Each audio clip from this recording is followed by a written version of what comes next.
ہجرت کرنے والے پرندے مثلاً کینیڈین گیز جس فارمیشن میں پرواز کرتے ہیں وہ طبیعت کے قوانین کے تحت ہوتی ہے۔ یہ کائنات بہت بہت زیادہ پیچیدہ ہے۔ ہر روز ہم بہت سارے واقعات اور اشیاء کا مشاہدہ کرتے ہیں۔ سینکڑوں سال کے عرصے میں انسانوں نے اپنے قدرتی تجسس کے ہاتھوں مجبور ہو کر اجتماعی طور پر معلومات اور علم کا ایک خزانہ جمع کیا ہے۔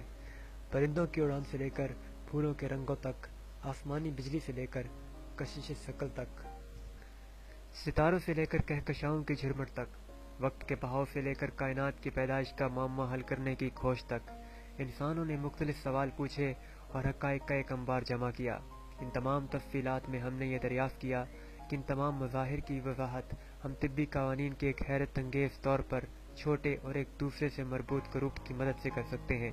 بحیثیت انسان ہم عمومی طور پر چیزوں میں ترتیب پسند کرتے ہیں اور اشیاء کے بارے میں عمومی رائے قائم کرنا چاہتے ہیں۔ قدرت اس معاملے میں ہمارے ساتھ تعاون کرتی نظر آتی ہے اور اس کے مختلف مظاہر کے پیچھے کار فرما وہ ترتیب اور سادگی نظر آتی ہے جس کی ہم انسان بہت قدر کرتے ہیں۔ قدرتی مظاہر کے پیچھے کار فرما اسی ترتیب کی وجہ سے سائنس اور بالخصوص طبیعت کا مطالعہ ایک مزیدار کام ہے۔ مثال کے طور پر آلو کے قطلوں یعنی کہ چپس اور گاڑی کی بیٹری میں کیا چیز مشترک ہے؟ دونوں میں توانائی موجود ہے جسے توانائی کی دوسری اقسام میں تبدیل کیا جا سکتا ہے۔ قانون بقائے توانائی جو یہ کہتا ہے کہ توانائی اپنی شکل تبدیل کر سکتی ہے لیکن کبھی ختم نہیں ہو سکتی، کی مدد سے مختلف اشیاء مثلا بیٹریاں، حرارت، روشنی اور گھڑی کے اسپرنگ کو سمجھا جا سکتا ہے۔ اس قانون کی مدد سے ہم توانائی کی مختلف اقسام اور ان کے باہمی ربط کو سمجھ سکتے ہیں۔ ظاہری طور پر ایک دوسرے سے غیر متعلق اشیاء بھی طبیعت کے ان قوانین کی وجہ سے ایک دوسرے سے تعلق قائم کیے ہوئے ہیں اور انہی کی مدد سے حقائق کی فہرست سے آگے بڑھ کر چیزوں کو گہرائی میں سمجھا جا سکتا ہے۔ طبیعت کے قوانین اور قدرتی مظاہر کے پیچھے چھپی سادگی کا باہمی ربط ہماری کتاب کا بنیادی تھیم ہے۔ طبیعت کے ان قوانین کا مختلف اشیاء پر اطلاق کس طرح ہوتا ہے؟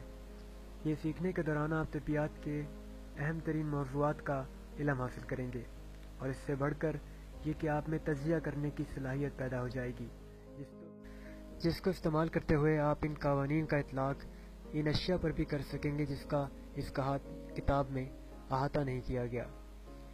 تجزیہ کرنے کی یہ صلاحیت نہ صرف آپ کے تعلیمی سفر میں مددگار ثابت ہوگی بلکہ آپ کی پیشہ ورانہ زندگی میں بھی آپ کے کام آئے گی۔ اس حصے میں ہم یہ جانیں گے کہ طبیعت کیا ہے اور زندگی پر اس کا اطلاق کس طرح ہوتا ہے تاکہ ہم جان سکیں کہ زندگی کے دوسرے شعبوں میں اس کا کیا عمل دخل ہے، طبیعت کا قانون کسے کہتے ہیں اور تجربات کی کیا اہمیت ہے کسی تھیوری کی تشکیل میں۔ سائنس اور طبیعت کی حدود۔ سائنس ایک مجموعہ ہے مختلف قوانین اور تھیوری کا جو مظاہر قدرت کے بارے میں عمومی حقائق بیان کرتے ہیں اور ان کے بارے میں معلومات کا سائنسدان لگاتار اس معلومات کے ذخیرے کو بڑھانے میں مصروف ہیں اور ان قوانین کو بہتر سے بہتر بنانے میں لگے ہوئے ہیں جن کی مدد سے ان کو بہتر طور پر سمجھا جا سکے۔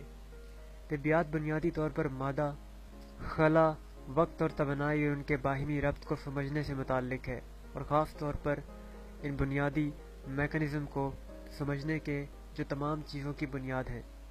قدرتی مظاہر کی بنیادی اساس کو سمجھنا اور بیان کرنا طبیعت کے دائرہ کار میں آتا ہے۔ طبیعت کا بنیادی مقصد تمام چیزوں کے عوامل اور کارکردگی کو سمجھنا ہے جو ہمارے ارد گرد موجود ہیں۔ ایٹمی ذرات کی حرکت سے لے کر گاڑیاں، لوگ اور خلائی جہاز تک ہر چیز جو ہمارے آس پاس موجود ہے اس کو طبیعت کے قوانین کی مدد سے بالکل درست انداز میں سمجھا اور بیان کیا جا سکتا ہے۔ ایک اسمارٹ فون کی مثال لیجئے۔ طبیعت ہمیں بتاتی ہے کہ کس طرح بجلی اور اس فون کے سرکٹس کا باہمی ملاپ ہوتا ہے۔ ان معلومات کی مدد سے انجینئرز مناسب مٹیریل کا چناؤ کر پاتے ہیں اور یہ معلومات ان کو سرکٹس کی ڈیزائن بنانے میں بھی مدد کرتی ہے۔ اگلی مثال ایک جی پی ایس سسٹم ہے۔ طبیعت کی مدد سے ہی ہم کسی چیز کی رفتار، فاصلہ اور اس فاصلے کو طے کرنے کے لیے درکار وقت کے آپسی تعلق کو سمجھ پاتے ہیں۔ جب آپ اپنی گاڑی میں موجود کیف ڈیوائس کو استعمال کرتے ہیں تو در حقیقت آپ طبیعت کی ان مساوات کو استعمال کر رہے ہوتے ہیں جن کی مدد سے کسی ایک مقام سے دوسرے مقام کے سفر کے وقت کو ناپا جا سکے۔